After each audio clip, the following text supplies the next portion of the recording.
이 랴가브이.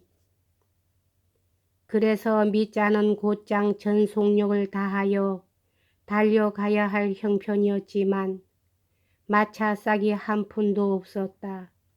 아니 사실은 15베이가짜리 언전이 두입 있었으나 이것이 그가 가진 것의 전부, 그야말로 몇 해 동안의 호탕한 낭비 생활 끝에 그의 수중에 남은 전부였다. 마침 그의 하숙방에는 벌써 오래전에 못쓰게 된 낡은 은시계가 하나 굴러다니고 있었으므로 그는 그것을 움켜쥐고 시장에서 가게를 벌이고 있는 어떤 유태인 시계방으로 가져갔다. 유태인은 시계 값으로 6루블리를 주었다. 이거 참 뜻밖인 걸. 너무 기뻐서 어쩔 줄 모르며 미자는 이렇게 외쳤다. 그는 여전히 기분이 들떠 있었다. 그는 그 6루블리를 받아 쥐고 집으로 달려왔다. 하숙집에 돌아오자 그는 집주인에게서 3루블리를 빌려 필요한 금액을 마련했다. 이 집 사람들은 언제나 주머니를 털어서라도 기꺼이 미자에게 돈을 빌려주었다. 그럴 만큼 그들은 그를 좋아했던 것이다. 환희에 넘쳐있는 미자는 곧 그들에게 자기의 운명이 오늘 결정될 단계에 있다고 털어놓았다.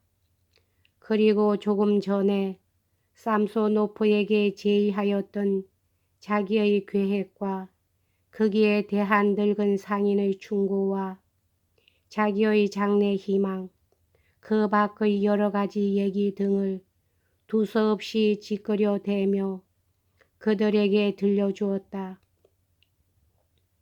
주인집 사람들은 그를 그만한 대라곤 조금도 없는 훌륭한 신사라고 생각했고 한 집안 식구나 다름없이 대해왔으므로 이전에도 여러 번 그의 비밀 얘기를 들은 적이 있었다.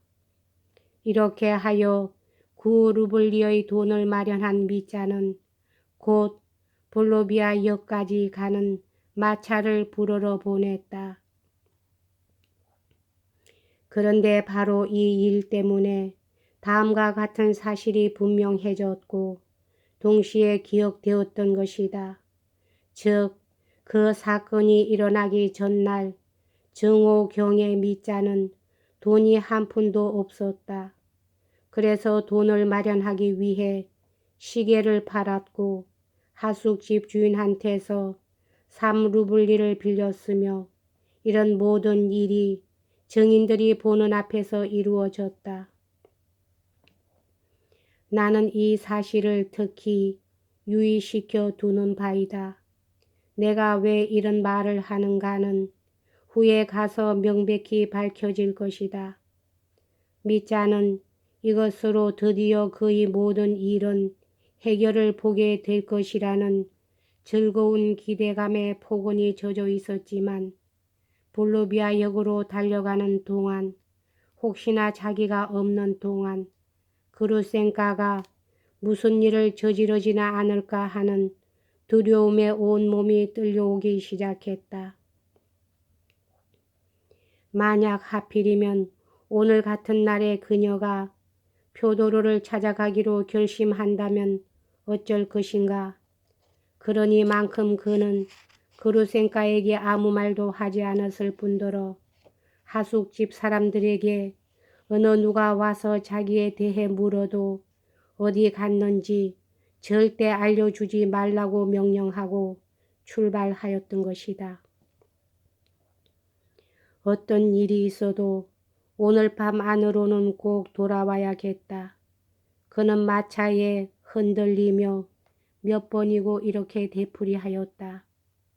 그리고 그 랴가브이라는 자를 이곳으로 데리고 와서 서류를 작성하도록 하는 게 좋을 거야. 가슴이 두근거리는 것을 느끼며 미자는 이렇게 공상했다. 그러나 슬프게도 그의 공상은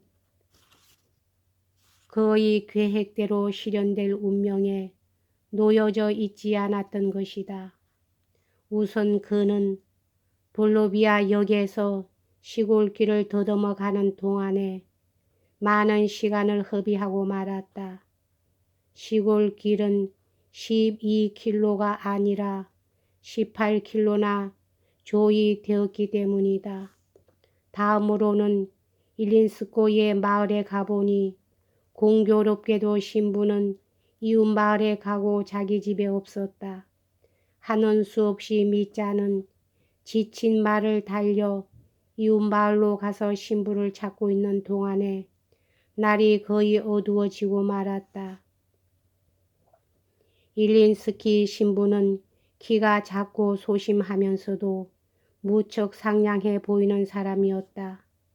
그의 설명에 의하면 그 랴가브이라는 사람은 처음에는 자기 집에 묵고 있었으나 지금은 수호이 보숄로크라는 마을에 가 있으며 역시 제목 제매매에 관한 일 때문에 오늘은 산지기가 살고 있는 오두막에서 머물기로 되어 있다는 것이다.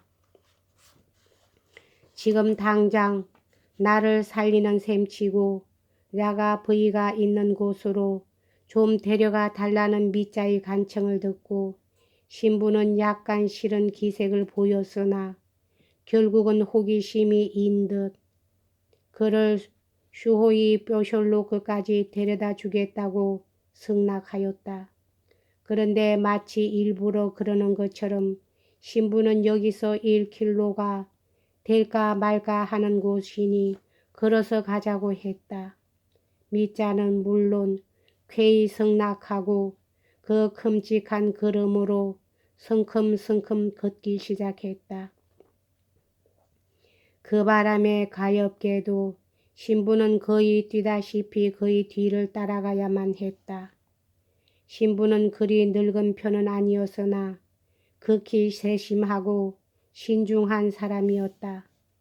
미자는 곧 신부를 상대로 하여 역시 자기의 계획에 대해 짓거려 대기 시작했다. 그리고 초조하고 흥분된 의조로 랴가브이에 대해 주의할 점은 무엇냐고 열심히 물으면서 줄곧 말을 그치지 않았다. 신부는 조심스럽게 귀를 기울일 뿐 별로 말이 없었다.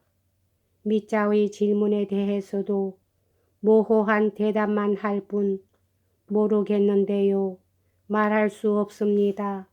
나 같은 게 뭘 알아야지요. 라는 식으로 자꾸만 회피하려 드는 것이었다. 미자가 유산에 관한 문제로 아버지와 충돌한 이야기를 하자 신부는 그만 깜짝 놀라고 말았다. 왜냐하면 신부는 표도로 파블로비치에 대해서 일종의 종속적인 관계에 있었기 때문이다. 그러나 그는 시치미를 떼고 미자에게 어째서 그 농부 출신의 장사치 고로스트긴을 랴가브이라고 부르느냐고 묻고 난 후 그자가 진짜 랴가브이인 것만은 틀림없지만 랴가브이라고 부르면 몹시 화를 내는 것을 보면 랴가브이라고 단정할 수는 없을 것 같으니까 반드시 고로스트긴이라고 불러야만 한다고 친절히 설명해 주었다. 그렇지 않으면 절대 아무 일도 성사시킬 수 없을 겁니다. 당신이 하는 말에 귀도 기울이지 않을 거예요. 하고 신부는 결론적으로 말했다. 미자는 순간 약간 놀라움을 느꼈으나 삼소노프 자신도 그를 랴가브이라고 부르더라고 해명했다. 이 말을 듣자 신부는 곧 화제를 다른 데로 돌려버리고 말았다.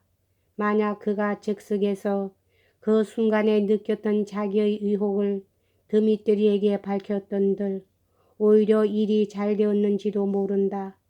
그것은 만약 삼소노프가 자기 자신 야가브이라고 부르는 이 미천한 농군에게로 밑자를 보냈다면 거기에는 필시 무슨 곡절이 있는 것이 아닐까?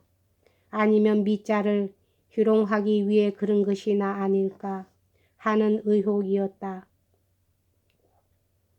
그러나 밑자는 그런 대수롭지 않은 일에 구애되고 있을 시간의 여유가 없었다. 그는 한결같이 걸음을 서둘러 길을 재촉할 뿐이었다. 그리고 겨우 수호이 보셜로 그 마을에 도착하고 나서야 자기네들이 걸어온 길이 1킬로나 1킬로 반이 아니라 3킬로는 실이 된다는 것을 깨달았다. 그는 화가 치밀었으나 꾹 참았다. 두 사람은 오두막집으로 들어갔다. 신부와 친숙한 사이인 산지기는 오두막집의 반을 쓰고 복도를 사이에 두고 맞은편 쪽에 있는 좀 더 깨끗한 방을 고르스트끼니 차지하고 있었다. 그들은 이 깨끗한 방으로 들어가서 촛대에 불을 켰다. 오두막 안은 난로 불이 지펴져 있어 몹시 훈훈했다. 소나무로 짠 테이블 위에는 불이 꺼진 사모바르와 찻잔이 든 쟁반과 마시다 남은 보드카병, 먹다 남은 빵 부스러기 등이 늘려 있었다. 손님으로 와 있는 이 방의 숙박객 자신은 베개 대신으로 웃옷을 둘둘 말아서 머리에 베고 육중하게 코를 골아가며 벤치 위에 길게 뻗고 누워 있었다. 물론 깨워야지. 내 용건은 몹시 긴급한 것이니까. 그래서 나는 이렇게 서둘러 달려왔고 또 오늘 안으로 급히 돌아가야만 하지 않는가. 미자는 몹시 마음이 조급하였다. 그러나 신부와 산지기는 아무런 말도 없이 묵묵히 서 있을 뿐이었다. 미자는 잠든 사람의 곁으로 다가가서 직접 그를 깨우기 시작했다. 손으로 마구 흔들어 보았으나 야가버이는 좀처럼 눈을 뜨지 않았다. 술이 취했군 하고 미자는 생각했다. 야단 났는데 어떡하면 좋지? 아, 어쩌면 좋단 말인가. 그는 갑자기 무서운 초조감에 사로잡혀 잠자고 있는 사람의 팔 다리를 잡아당겨 보기도 하고 머리를 뒤흔들어 보기도 하고 심지어는 안아 일으켜 의자에 앉혀 보려고도 하였다. 그러나 한참 동안 애쓴 끝에 얻은 노력의 결과는 야가브이의 뜻도 모를 잠꼬대와 분명치는 않으나 격렬한 의조로 퍼부어대는 욕지거리 뿐이었다. 안 되겠습니다. 잠시 기다려 보는 편이 좋을 듯 싶군요. 이윽고 신부가 입을 열었다. 분명 정상적인 상태가 아닌 것 같습니다. 하루 종일 마시고 있었답니다. 하고 산지기도 한마디 하였다. 에이 빌어먹을 하고 미자는 소리쳤다. 내가 얼마나 절박한 상태에 있는지, 내가 얼마나 절망에 빠져 있는지 당신들은 알기나 하시오. 안 되겠습니다. 아침까지 기다리시는 게 좋겠어요. 하고 신부가 되풀이 말했다. 내일 아침까지라고요. 맙소사. 절대로 그건 안 될 말이요. 미자는 절망 속에서 또다시 곤드라진 주정뱅이에게 달려들어 그를 깨워 보려 했으나 곧 자기의 노력이 아무 소용없음을 깨닫고 손을 떼고 말았다. 아직도 잠이 덜 깬 것 같은 산지기는 시무룩한 표정을 짓고 있었다. 현실이란 사람들을 이렇게도 무시무시한 비극으로 몰아친단 말이냐. 완전히 절망에 사로잡힌 미자는 이렇게 중얼거렸다. 그의 얼굴에서는 땀이 비오듯 흘러내렸다. 신부는 그에게 비록 지금 이 사내를 깨울 수가 있다 할지라도 이렇게 곤드레 만드레 술이 취해 있는 사람과 무슨 이야기를 할 수 있겠느냐고 하면서 또 당신의 용건이란 게 매우 중대한 것이니까 내일 아침까지 미루는 편이 좋을 겁니다 하고 지극히 당연한 의견을 말했다. 미자는 하는 수 없다는 듯이 두 팔을 벌려 보이고 신부의 말에 동의했다. 여기까지 하겠습니다.